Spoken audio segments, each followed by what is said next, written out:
Hey guys, today I'll be playing two games. The first one's called Don't Get Lost in Thoughts. And in this game you play as a child who stays home alone for the very first time, and it's actually based on the experience of the creator of this game. So, let's start. Tonight my parents will leave me alone. For the first time. I've never been alone. But now that I'm 10, they decided to trust me. While I was asleep, they left me a note. We saw you sleeping. We didn't want to bother you. We know you haven't been feeling very well in the past few days. Mom and I go out as we said. There's food in the freezer for tonight. Try not to tire yourself, Alex. Please, keep the door closed. Love, Dad. From my room, I see the corridor. I think in the US, you can leave a child home alone as young as 8. I feel like I'm wrong, though. That's not just something I heard from a long time ago. My home was large but very confused. There was always a lot of silence here. We live in a place isolated from the world. That's even worse. Where the chirping of crickets is my only company. I love to close my eyes and hear every sound. It makes me feel a part of this world. It allows me to feel my breath.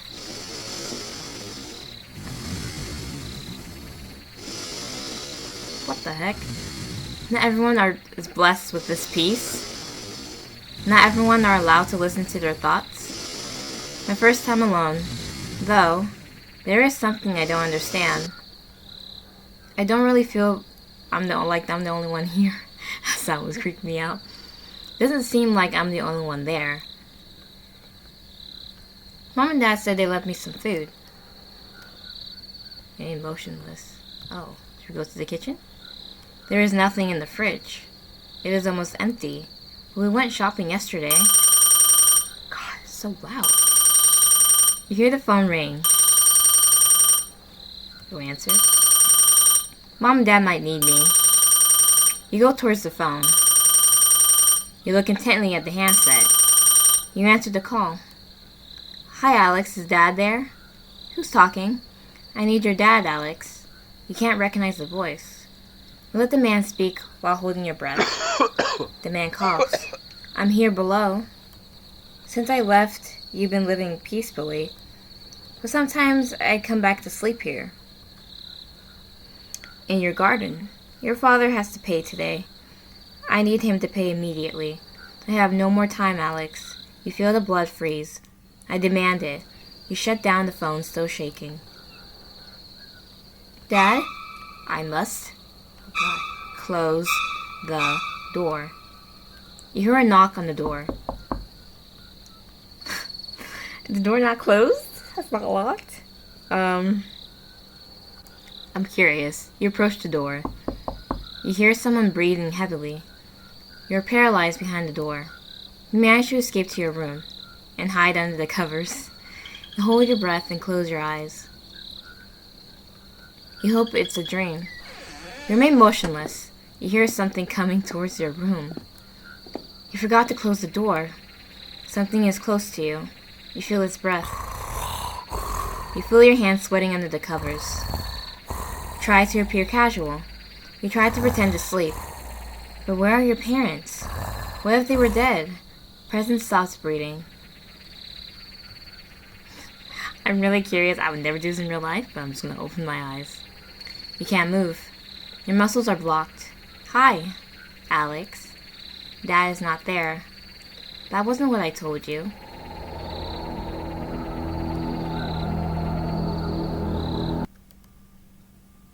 Only 10 days later, the newspapers reported the following news. A child and 2 adults murdered. Oh. In their own home, whose door remained opened. Oh. Why was the door unlocked? Just because you live in the middle of nowhere doesn't mean you live with the door unlocked. I don't know how people live in, surrounding forests and whatnot. I have to live around other people. It freaks me out. Maybe there's other endings to this. Maybe if I just try to, not interact with that person at all, I'll get a different ending. And I remain motionless. Oh, God. And the phone rings. I don't answer. I have to do it. If we're in an emergency, I will regret it for life. If Mom and Dad were in danger, what if they were dead? You start to feel hot. You go towards the phone. So we have to answer it anyway.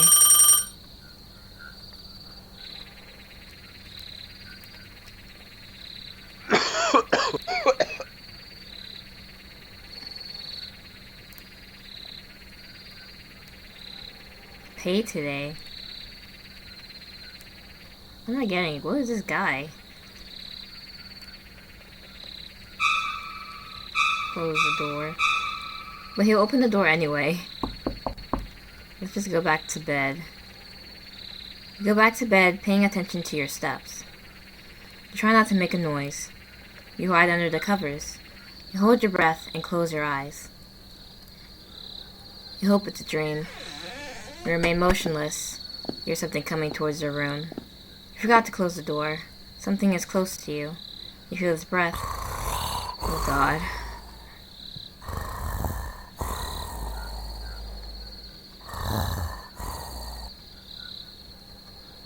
Let's keep pretending to sleep. Can't move. Your muscles are blocked. This is hi, Alex. That's not there. That wasn't what I told you.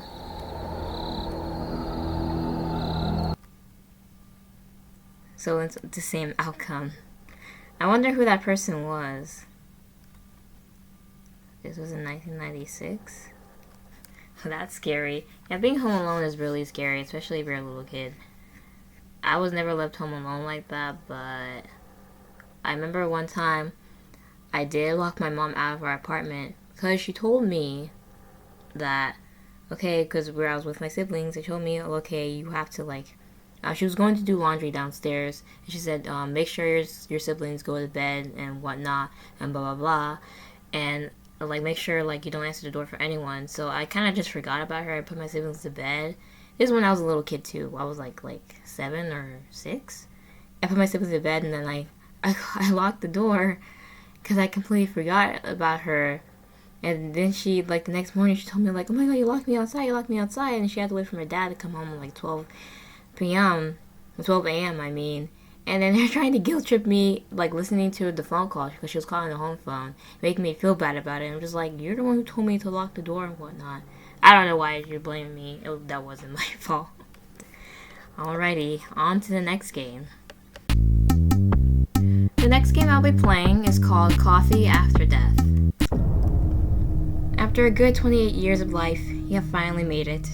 Your back hurts a little, but that's really nothing new. You have finally made it to... Welcome to the afterlife. Oh, you look cool. Oh, thank you. I don't get to wear this every day, so I'm happy. That was a joke, of course. This is what I've been dressed for in the past millennia or so. Just trying to lighten the mood, that's all. Well, no mood lightening needed for me. I've been waiting for this day since the day I was born. Oh dear, have you been doing alright back there? Does it really matter? I'm here now. Okay. I just need to do a few things before I send you on your merry way to the actual afterlife. Let me just sign these papers. Fill out these forms. Stare endlessly at this wall for a couple of hours. Hey, quit staring at me. Oh. Admire its looks? Well, you are quite dashing after all. Me? Thank you. So are you, dear human. What am I thinking? I can't do this with a to-be-harvested soul. Be gone. You walk towards him, your now unbeating heart somehow doing somersaults inside your chest. Now, none of this makes sense. And yet... Okay, just this once, I'll be normal. Dear human, would you like to kiss? Say yes. You nod your head so vigorously that it feels like it's going to fall off. Slowly, it makes its way towards you and meets your lips.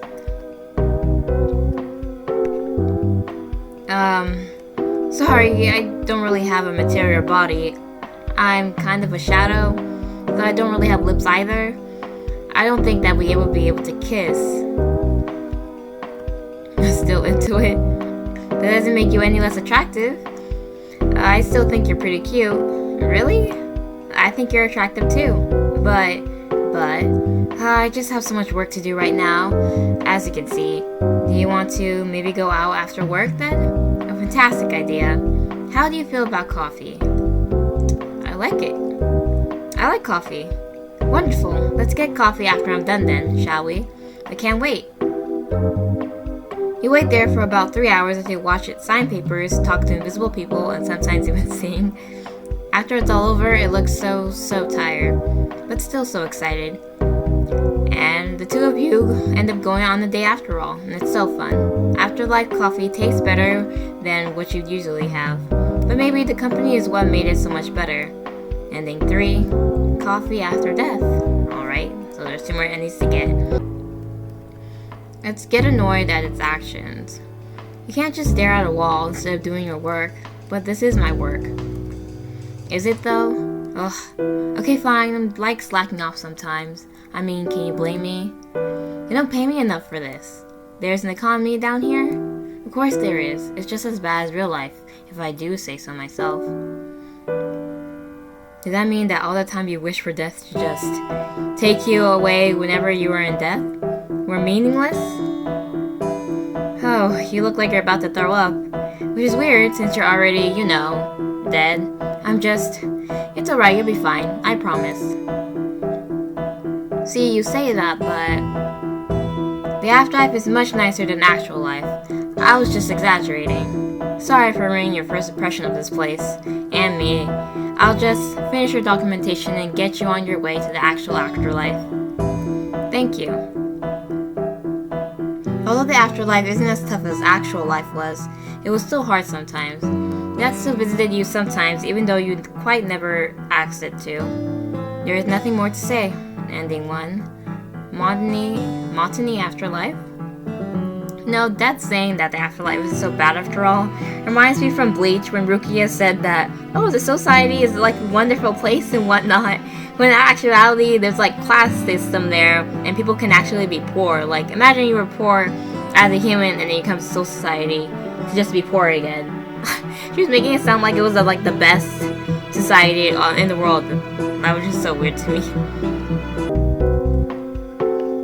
I'll say that kiss was just not for me. I'm sorry, that's just not something I'm into. I don't have a heart, but that made my heart really hurt. But I understand. Clear throat. I shall help you make your way to the after part of your life, ASAP. Farewell, dear human. I hope you have a safe trip. This was definitely an experience. Death never really visited you again, perhaps because of the awkwardness, but you heard everyone talk about it all the time. Ending 2, an unsatisfying rejection. Alright, and that's the end of today's episode. Thank you guys so much for watching this video. Bye!